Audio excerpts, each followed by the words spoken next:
قصة أفراد وربنا إذن لو ذاك وحوي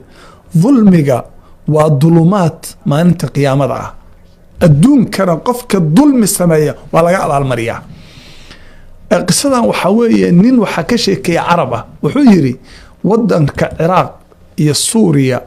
يا الكاس مصر إيو أيان كتجاري سنجري مركا ننكل حولو صوغ الله وكحيا شام بوكا كان عراق بوغيا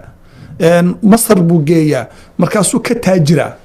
وحيري أنا همين صعونيا يا وحانو بخير ميل عدلا أدقن مركاسا وحان سيو خير كان مرتي خير كان مرتي ويد خير كان مرتي الله دي اللي إيه حريي ويد oo aan reerkii wuxuu yiri u hoyday ayaa reerka waxa jooga nin iyo xaaskiisa iyo hal cunug oo ay dhaleen oo madi ah cunug kala male oo cunug weyn ah markaas wuxuu aad la isoo dhaweeyay qolba lay seexiyay yiri ani wiilkii baa isla seexanay markaan wuxuu yiri aan seexanay ayaa ninkii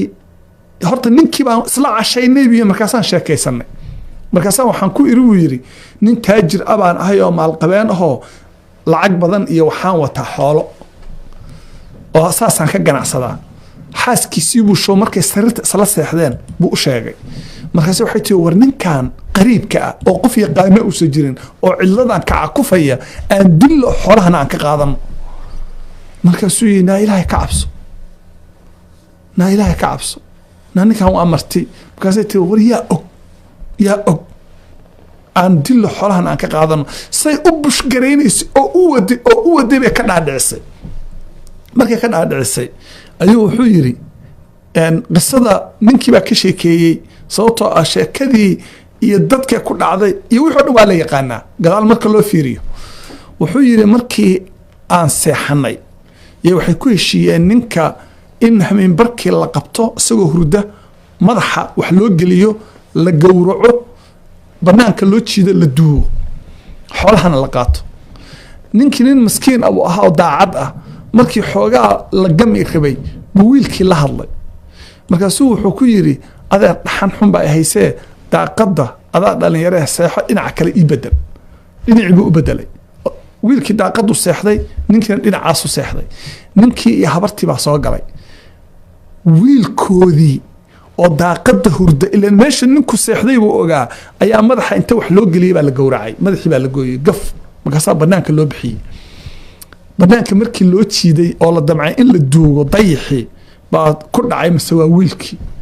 markaasay naagtii gablamayay oohin bay la fariisatay ninkiina oohin buu la fariistay ninkii baa salalay soo kacay wuxuu u yimid naagtii iyo ninkii oo madaxa ciid iskaga shubaya oo gablan iyo hoog iyo ba u yeeranaya markaasuu yiri war maxaa idinku dhacay markaasay waxay dhaheen inaan ku qallaan rabnay markaasaan wiilkii kaliya oo noo joogay qallay saan xoolaha kaaga qaadano tanaa ilahayd buu isagu leeyahay oo balaayadii iyo baaska ay fartay oo caawa i gablamisay intii wuxuu yiri ooyayeen ayaa intaan lo'deydii dareersaday baan ka guureeyey buu yiri waxay caddaynaysaa maanta waxaan aragnaa dad badan oo dulmi isku bareeshar gareeya ninba xaas wuxuu ku bareeshar gareynayaa aan separate kala noqono aan income hello aan dad dhacno aan wax samayno dukaamaa la dhacaa oo dad baa la dhacaa oo caruur baa wax laga sheegaa oo qof baa la dulmiyaa oo deriskaa la dulmiyaa oo xasaska laysla qabaa isdulmiya oo gabadha wiilku qabaa la dulmiyaa oo gabadhaa dulmida maamada wiilkeeda dhashay oo wiilkaa wuxuu dulmiyaa gabadha uu qabo walaalaheed oo reer dadka waa la dulmiyaa laakiin waxaad ogaataa koob dulmi ah maalinta aad cabto xaqiiqo waxaa ah in asagana lagu waraabinayo lagu darayo ogow maalinta aad qof dhadhansiisa dulmi adigana waa u dhadhansiinaya adduunka iyo aakhiradaba arrinkaas la soco insha allahu tacaala qisada ugu dambaysa oo afraad oo aan rabo in aan walaalahay la wadaago waxa weeye qiso afraad oo caddaynaysa marar badanna qisadan waan ka sheekeeyey hadduu qofku hagaagsan yahay oo uu wanaagsan yahay oo uu ku tooso diinta ilaahay khaatimo wanaagsan ayaa adduunkiisa loogu khatimaa qisadan waxay leedahay nin masaari ah ka sheekeeye wuxuu yiri waa nin imaam ah oo sheekh ah wuxuu yiri maalin kastoo jumco ah waxay ugu hortukada wiil yar oo qurxoon oo aabihii la socda oo qamiis iyo cimaamad wata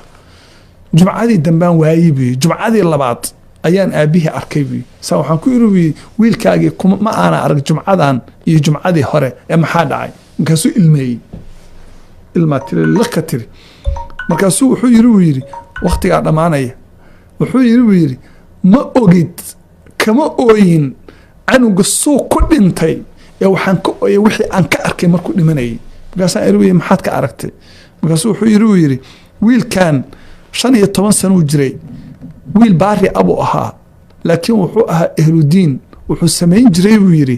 maanta oo dhan markuu arkay cajalo diini ah ama muxaadaro intuu wuxuu soo koobiyeeyo ayuu reerka u qaybin jiray salaada fajarka asaga noo kicin jiray cibaadaadkana asaga na amri jiray muxaadaradu dhageystana wuu noo muraajacayn jiray oo wuu noogu celin jiray buu yiri ilaahina waa u dhawaabiye anagana baari buu noo ahaa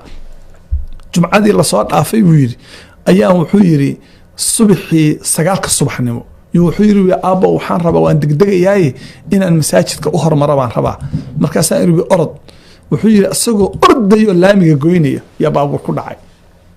markaas waxa la geeyay isbitaalka waa la ii wacay wiilkaagi baa isbitaalka yaal isbitaalka markaan tagay waxaan u tagay asagoo koomo ku jiro suuxsan dhakhaatiirtii dhan baa isugu yimid inuu nool yahay inuu dhinto lama kala garanayo laakiin waxay leeyihiin weli naf baa ku jirta si loo kortaagnaa buu yiri ee loo kortaagnaa ayaa markii wuxuu yiri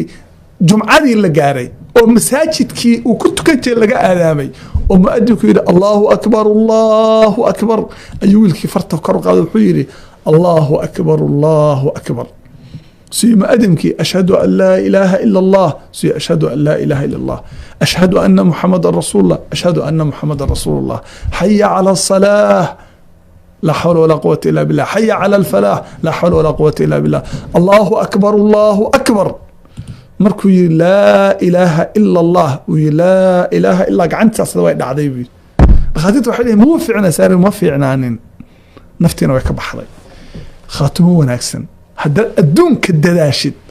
وخير كدلاشد والله إلهي كما ضيعيه صدقة يا صلاة يا قرآن أخرسك يا حجابك يا خيرك iyo wanaaga aad wadid ba khaatumada ilaahay kuugu hagaajinaya inaan ka zuulin daqiiqad ka soo daqiiqadaheena kamida inaan wanaag ku dhex jiro yaa ayuha alladina aamanu taqullaha haqqa tuqaatihi wala tamuutunna illa wa antum muslimuun adigoo aan muslim ahayn ha dhimanin jazakumullahu khayran wassalaamu calaykum waraxmatullahi wabarakaatuh